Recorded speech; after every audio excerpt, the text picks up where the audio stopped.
एक बार पुनः आप सभी का स्वागत है सेंटेंजेस की ऑनलाइन कक्षा में। कक्षा 9 का हिंदी व्याकरण का टॉपिक हमारा चल रहा है अलंकार। अलंकार में हम पढ़ रहे हैं यमक अलंकार। यमक अलंकार में हमने अभी पिछली वीडियो में पढ़ा जहाँ पर एक ही शब्द दो या दो से अधिक बार आए परंतु उसका अर्थ जो है हर बार अलग हो, हर बार भिन्न हो, तो वहाँ यमक अलंकार होता है।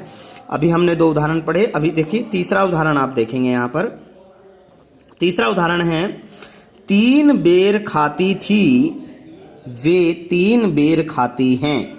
बहुत प्रसिद्ध उदाहरण है यह भी यमक अलंकार का। 3 बेर खाती थी वे 3 बेर खाती हैं, माने पहले वो यहाँ देखिए बेर शब्द का अर्थ जो है, यहाँ बेर जो शब्द है वो 3 बार आया है, ये बेर, और यहाँ पर भी बेर शब्द जो है वो 2 बार आया है। 2 बार बेर शब्द का प्रयोग हुआ है। पहला जो बेर है आपको पढ़ते ही आपको समझ में आ रहा होगा, 3 बेर खाती थी। यहाँ बेर का मतलब हुआ बार। 3 बार वह खाती थी। एक रानी थी जो 3 बार खाती थी अपने महल में, परंतु किसी कुछ कारण ऐसे उत्पन्न हुए जिससे उनको महल से निकाल दिया गया और वो अब जंगल में रह करके 3 बेर खाती है, यानी 3 फल, 3 बेर के फल। बेर के फल, बेर होता है ना, बेर आपने देखे होंगे, बेर होते हैं, बेर एक फल होता है। वो 3 फल खा करके, अब वो 3 फल खा करके अपना गुजारा करती हैं। तो यहाँ बेर शब्द जो है वो 2 बार आ रहा है, परंतु दोनों बार उनका जो बेर शब्द का जो अर्थ है वह अलग है। यहाँ पहले वाले में बेर शब्द का अर्थ है बार, और यहाँ देखिए 3 बेर, बेर का अर्थ है यहाँ पर बेर फल, बेर एक प्रकार का फल। तो इस तरह से इसका स्पष्टीकरण बना। यहाँ बेर शब्द का प्रयोग 2 बार हुआ है। पहले बेर का अर्थ है बार और दूसरे बेर का अर्थ है एक प्रकार का फल। पहले बेर का अर्थ बार, बार माने संख्या में बार, संख्या में बार, संख्या का यहाँ पर संबंध है बार से, संख्या, यानी 3 बार,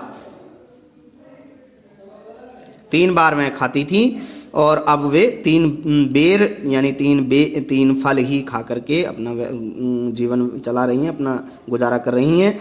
तो यहाँ बेर शब्द जो है वो 2 बार आया है, अतः यहाँ पर यमक अलंकार है। ये बहुत प्रसिद्ध उदाहरण था। दूसरा उदाहरण देखिए आप, बहुत प्रसिद्ध उदाहरण मैं आपको बता रहा हूँ। चौथा उदाहरण है, 4th उदाहरण, माला फेरत जुग भया फिरान मन का फेर। यहाँ देखिए ये मन का जो है ये गलती से इकट्ठा लिखा गया है, यहाँ अलग अलग है। ये मन का इस तरह से है, मन का, मन अलग है, का अलग है, ये एक ही लाइन है पूरी। माला फेरत जुग भया फिरान मन का फेर, कर का मन का डारी दे, कर का मन का डारी दे, मन का फेर, कर का मन का डार दे, मन का फेर। यहाँ देखिए ये एक दोहा है और दोहे में देखिए क्या क्या कहा गया है, माला फेरत जुग भया, माला घुमाते घुमाते, माला को रटते रटते, जपते जपते जो है जुग बीत गए। फिरान मन का फेर, और जो मन का, यहाँ देखिए मन का, मन अलग है, का अलग है। मन माने हृदय, हृदय का जो मन के अंदर का जो भाव है, मन के अंदर का जो कपट है, जो भावना है, वह नहीं बदली है। उसमें आज भी ईर्ष्या है, द्वेष है और जो है कपट है। लेकिन माला, जो हाथ वाली जो माला है जिसमें मोती होते हैं, उसको जपते जपते जो है युग बीत गए, परंतु मन की जो भावना है वह अभी भी पवित्र नहीं हुई है।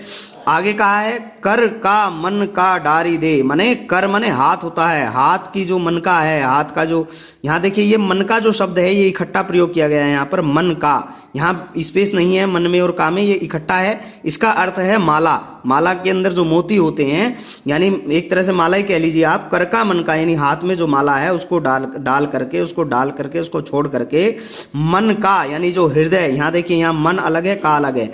यहाँ जो हृदय का जो अपने मन के अंदर का जो भाव है, मन के अंदर की जो भाव है, जो माला है, उसको फेर, यानी उसको बदल, जो मन के अंदर का जो भाव है उसको बदलो। तो हमें जो प्रार्थना है वो सच्चे मन से प्रार्थना करनी चाहिए, इसका यही अर्थ है। तो यहाँ देखिए मन का जो शब्द है वो यहाँ भी मन का है, यहाँ भी मन का है, यहाँ भी मन का है, यहाँ भी मन का, 4 बार प्रयोग हुआ है। जहाँ पर मन का इकट्ठा लिखा हुआ है वहाँ मन का अर्थ है दाना या माला का दाना, या माला भी आप कह सकते हैं। और जहाँ पर मन अलग है और का अलग है, बीच में स्पेस है, बीच में जगह है, मन अलग है, का अलग है, वहाँ का अर्थ, उसका अर्थ है हृदय का, यानी मन के अंदर का। तो आप एक बार पुनः देख लीजिए। माला फेरत जुग भया फिरान मन का फेर, कर का मन का डारी दे मन का फेर। इसलिए यहाँ देखिए, यहाँ माला मन का जो दूसरी पंक्ति में जो मन का है, माला फिरते फिरते जुग बीत गया, तो ये जो दूसरी पंक्ति वाला जो मन का है, इसका मन अलग है और का अलग है। इसका अर्थ है हृदय का। और जो ये मन का है, कर का मन का, ये इकट्ठा है, इसका अर्थ है माला। इसका अर्थ है माला।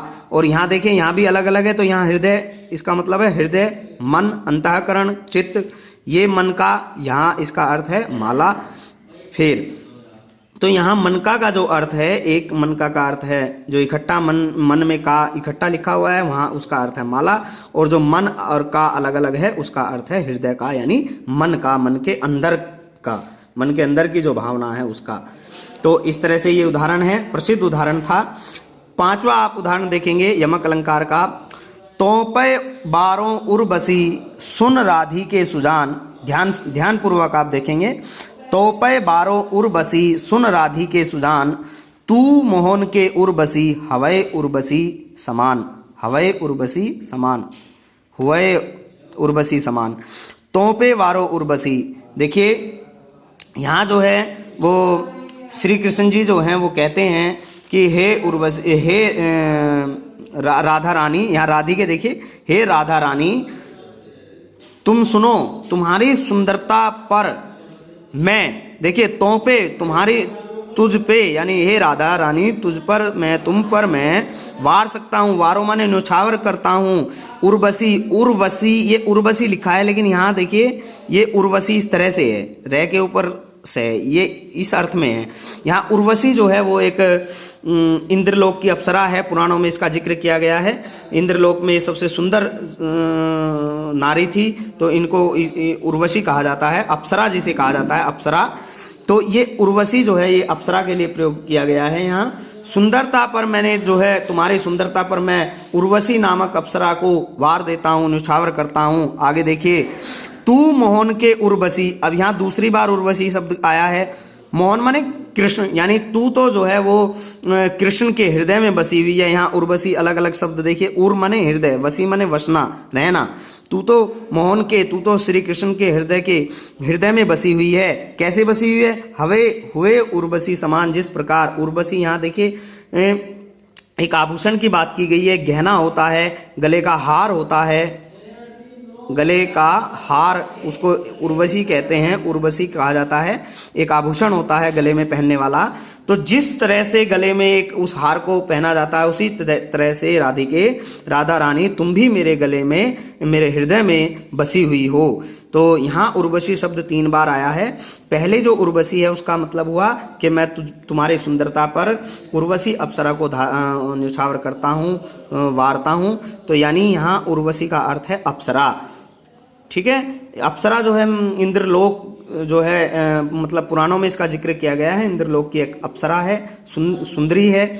दूसरा उर्वशी का अर्थ है यहाँ पर देखिए, तू मोहन के उर्वशी, तू तो मोहन के हृदय में बसी हुई है। तो यहाँ इसका अर्थ है हृदय में बसने वाली।